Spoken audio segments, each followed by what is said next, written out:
Hey, what's going on, guys? This is Alex Cook, and I have a new video, and this is probably going to be my most controversial video yet. So I'm going to talk about why I used to think crypto was complete BS. So if you see my channel lately, you've probably seen that I've been talking about crypto to some degree. In some of my older videos, I was talking about the CFA program, which is my background in a fundamental analysis, very old school value investing kind of mindset. And these two things just did not jive with each other at first. So I'm going to talk about why I used to think this is just complete BS and nonsense, that this is never going to catch on. And then fast forward, my mind has obviously changed.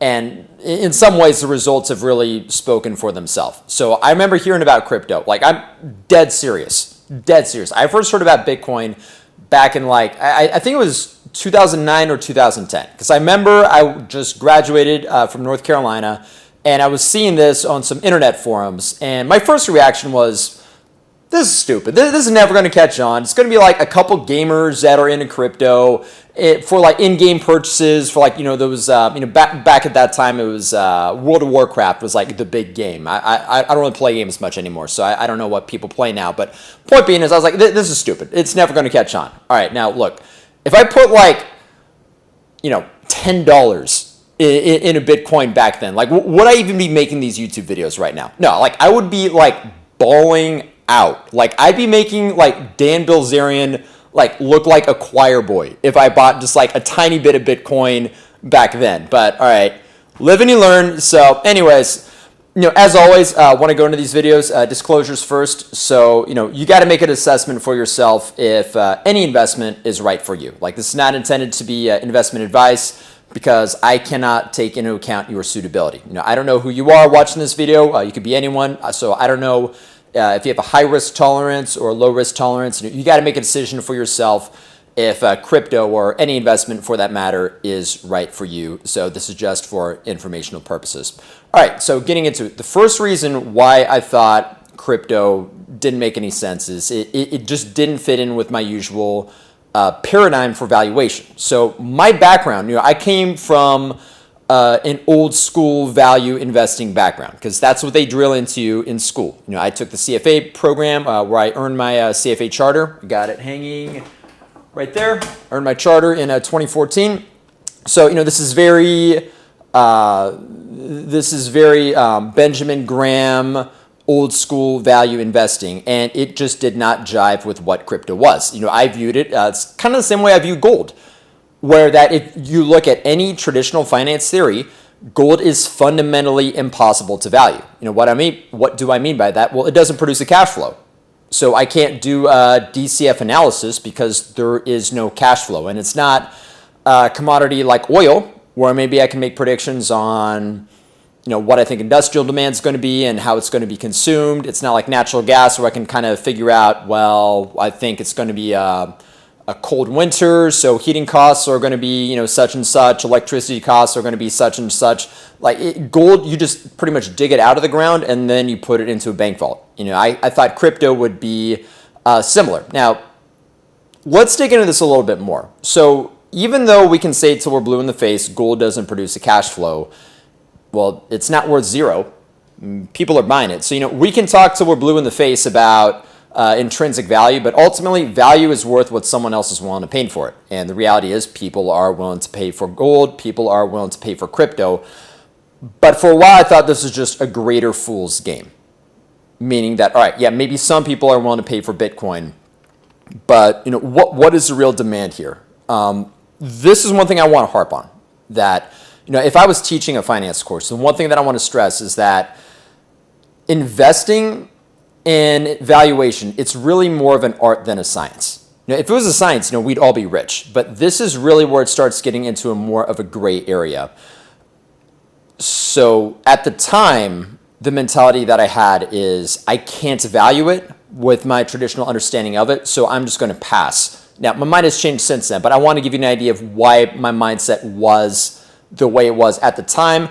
This might also give you some insight on, why some, pretty prominent investors who I actually have a lot of respect for are skeptical on crypto. Like, I am not a hater on them. I just think that they probably had similar mindsets that I did at the time, where it doesn't fit into some sort of traditional model. Now, same time, this gets people in trouble, because whenever someone says, well, this time is different, usually it means we're in a crazy bubble and things are going to come down. But that's the mindset. Now, the second reason why I thought it was BS is, look, if we're honest, crypto just did not attract the best crowd when it first came out. And let's just be honest. What I'm talking about that, or like the Instagram weirdo crowd. It's like, hey bro, like DM me for my trading course. Like, those kind of weirdos that, look, they're not making money investing. They're making money selling their nonsense courses to gullible people. Like the same kind of people that fall for get rich quick scams. So another crowd that kind of attracted was sort of like the tinfoil hat crowd, where, look, we can have some valid criticisms about central banking, but I'm talking about the crowd that, as soon as you mention anything with the Federal Reserve, it's like, it's a conspiracy. They're out to get us. It's like, okay, dude, like, take a deep breath or something. All right. So that was another reason why I was skeptical. I'm like, all right, this isn't really going to catch on. It's going to be like a few people that are buying it for like apocalypse insurance, but I don't see the value. All right. The third reason is I just didn't see adoption. So I figured, a couple gamers might use it for in-game purchases, because that's who was just discussing it back then, like really like hardcore technology enthusiasts, but I didn't see it moving beyond that. Another thing is some ideas were just stupid.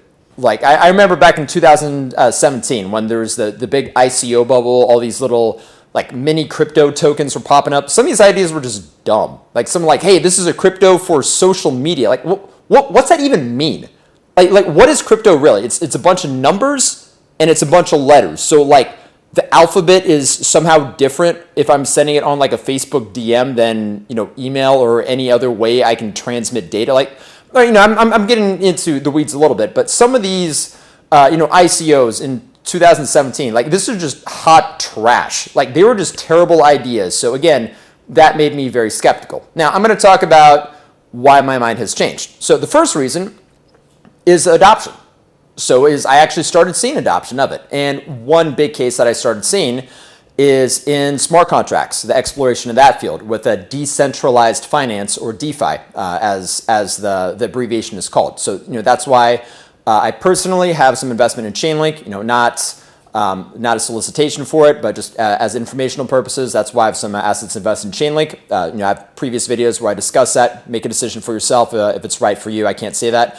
But I have started to see some larger companies now start to really experiment with blockchain technology. That it's not just some weirdos that are trying to scam some venture capital money out of gullible people who don't have much better to do with their money. I'm starting to see now serious companies exploring blockchain technology. The second reason, and this is where it gets really interesting, is that crypto removes the government monopoly on creation of money. And that might seem a little technical, but the reality is we don't know where this rabbit hole goes.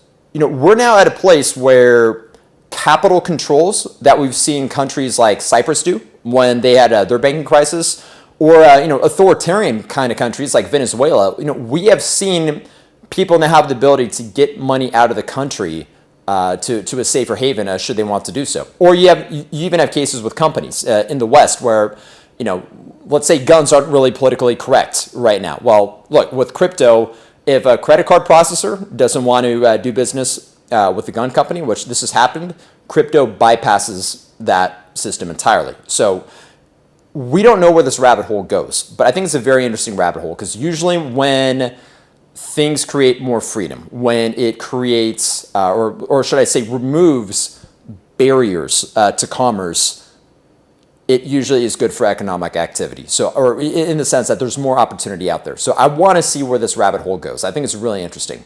A book that opened my mind up to it is called The Sovereign Individual. So this book came out in 1997, which like over a decade before Bitcoin was invented. And it predicted the rise of cryptocurrency for this exact reason. They called it something different. They didn't call it cryptocurrency. They called it, I think it was called like cyber money or something like that. But really interesting book, The Sovereign Individual. Came out in 1997 and predicted this for that reason.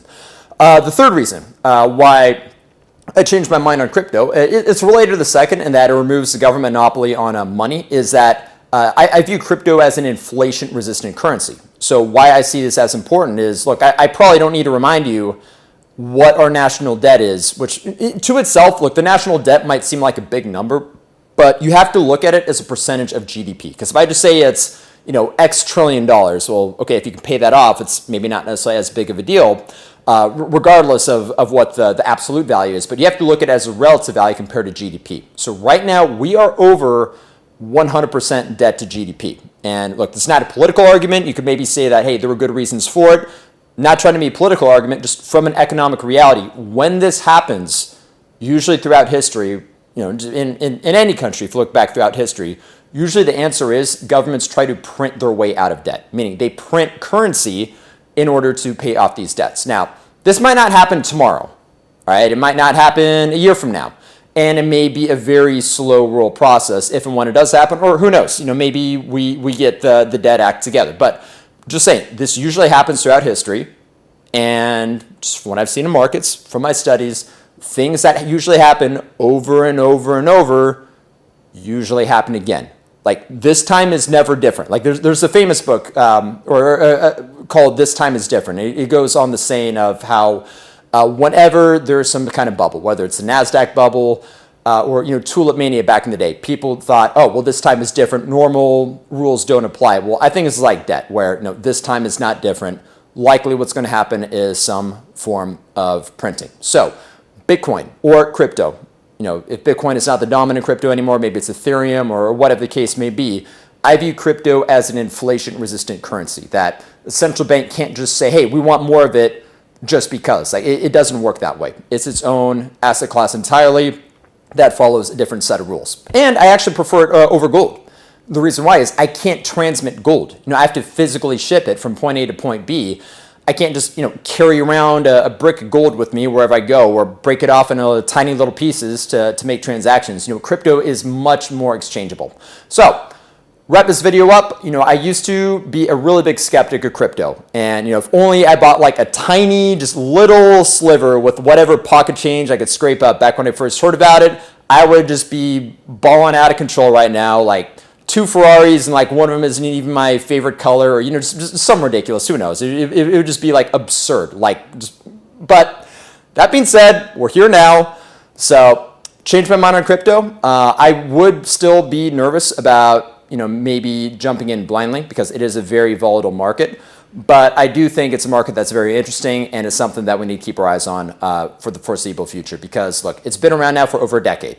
I think it's fair to say that it's not just a flash in the pan at this point, that this does have wheels to it. So if you enjoyed this video, hit subscribe. Thanks for watching. But I am curious, your comments below, what your thoughts were crypto, and if your thoughts have changed over time, or if you agree or disagree. So thanks for watching.